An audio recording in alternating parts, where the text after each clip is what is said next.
Being gay throughout history has been a bit of a roller coaster, filled with highs, lows, and plenty of what just happened moments. It's like the awkward dance at middle school, where you're never sure if you're going to get twirled or trip over your own feet. So let's take a humorous journey through 4 different civilizations to see what life was like for someone who wasn't quite in the whole boy meets girl script. Ancient Greece, where being gay was totally cool. Sort of. If you could time travel back to ancient Greece, you might think you stumbled into some giant LGBTQ+ pride festival.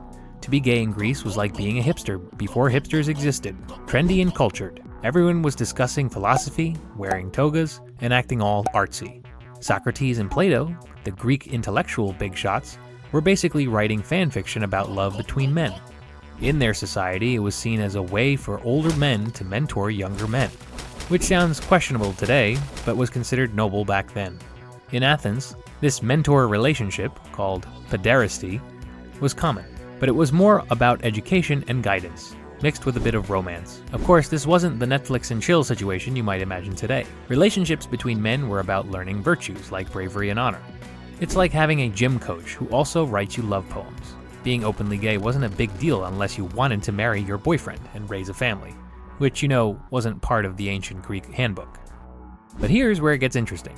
In Sparta, that macho military town, where everyone was lifting weights and talking about how tough they were, gay relationships between soldiers were encouraged. The logic was that you'd fight harder if your lover was standing right next to you, and you didn't want to look like a wimp in front of him. So basically, ancient Spartan battles were part action movie, part romantic drama.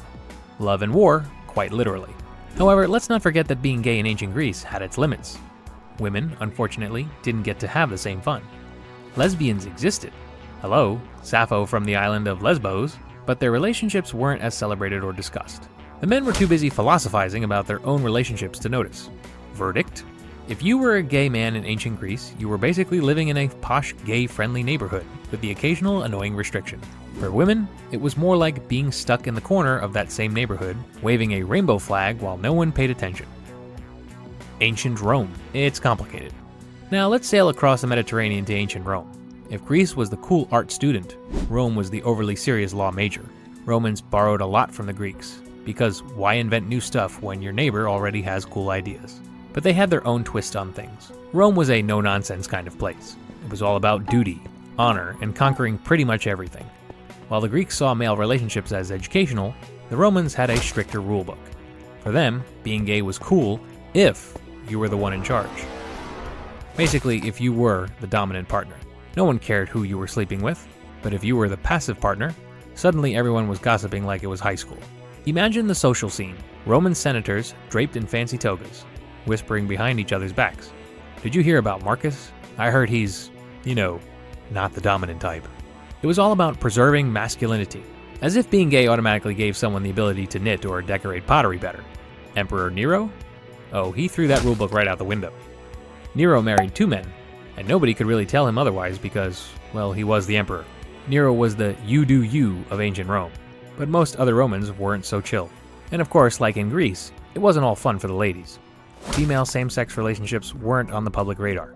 It's like the Roman historians were too busy writing about wars and battles to even notice what women were up to. Classic ancient patriarchy. Verdict: being gay in ancient Rome was all about playing the power game. As long as you stayed on top, literally, you were good. But if you slipped up, the rumor mill would have a field day. Medieval Europe, not the place for rainbows. Welcome to medieval Europe, where everything was dark, cold, and filled with plagues and weird hairstyles. It wasn't exactly the golden age of acceptance and understanding. If ancient Greece was the cool artsy town, medieval Europe was the small village where everyone knows your business, and the business is not good if you're gay. The Middle Ages were run by the church, and the church had some strong opinions about everything, especially relationships. In medieval times, being gay was seen as a big, fiery sin. If you were caught in the same-sex relationship, people didn't just give you side-eye at the local market. You could be thrown in jail, or, in some cases, burned at the stake, which is definitely worse than any awkward Tinder date. Most people kept things on the down low for survival reasons. Being gay in medieval Europe was like playing the ultimate game of hide-and-seek, except if you were found, it wasn't just game over. It was really over. Secret meetings, coded messages, and hidden relationships were the norm. It was kind of like living in a spy movie, but without the fun gadgets. Of course, some kings and royals were rumored to have secret gay relationships, but they were powerful enough to bend the rules. Richard the Lionheart, one of England's most famous kings, was rumored to be in love with King Philip II of France. It was like the original medieval bromance, except with way more chainmail and horses. But for the average person, it was a much grimmer picture. Verdict.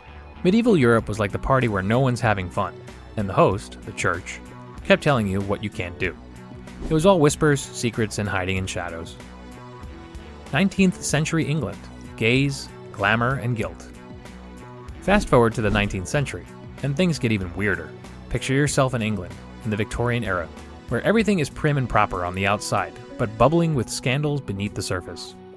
People wore fancy outfits with too many buttons, and saying something as innocent as leg was considered risque. In Victorian England, being gay was once again a big no-no. It was illegal, and the punishment was prison or worse. However, like the Greeks and Romans, people still did what they wanted. They just got very, very good at being sneaky about it. One of the most famous figures of this time, Oscar Wilde, was a brilliant writer and, you guessed it, openly gay. Wilde was the life of the party, a true celebrity who had everyone in stitches with his clever wit. He wasn't just a writer, he was a walking entertainment system. If Twitter existed back then, Wilde would have been trending 24/7. But society was still pretty harsh, and Wilde was eventually put on trial for gross indecency because of his relationships with men. He was sentenced to 2 years of hard labor, a tragedy that ended up ruining his health and career. Despite the laws, the 19th century was also the age of secret gay clubs. Men in top hats would sneak off to underground gatherings, trying to not spill their tea while discussing forbidden love. It was all very hush-hush, like an exclusive members-only society. Except instead of drinking champagne, they were dodging the law. And women? Well, Queen Victoria famously didn't believe that women could even be gay. Apparently, if the Queen doesn't think lesbianism exists, it doesn't exist. Convenient, huh? Verdict.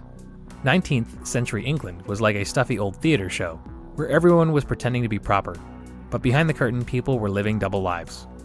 The threat of punishment loomed large, but that didn't stop the drama. Conclusion. A rollercoaster of gay history. From ancient Greece to Victorian England, being gay was like being on a never-ending emotional rollercoaster. Some cultures embraced it, others slapped down rules like a strict librarian telling you to shush. In medieval Europe, well, they were too busy burning witches to throw any parties. But through it all, love in all its forms managed to survive. People found ways to connect, to live their truth, even when the world was telling them to stay quiet. Whether it was through ancient philosophical debates, secret clubs, or hidden letters, being gay throughout history was never easy, but it was always filled with resilience, creativity, and a surprising amount of drama. So if history tells us anything, it's that love and self-expression have always been a part of human experience, no matter how many hurdles society throws in the way. And who knows, maybe, a few centuries from now, people will look back on our era and laugh at how complicated we made things, just like we're chuckling at ancient Rome's obsession with dominance. Because if one thing's for sure, love will always find a way to break through, and that's something worth celebrating. Now grab your toga, your top hat, or your rainbow flag, because history's still writing itself.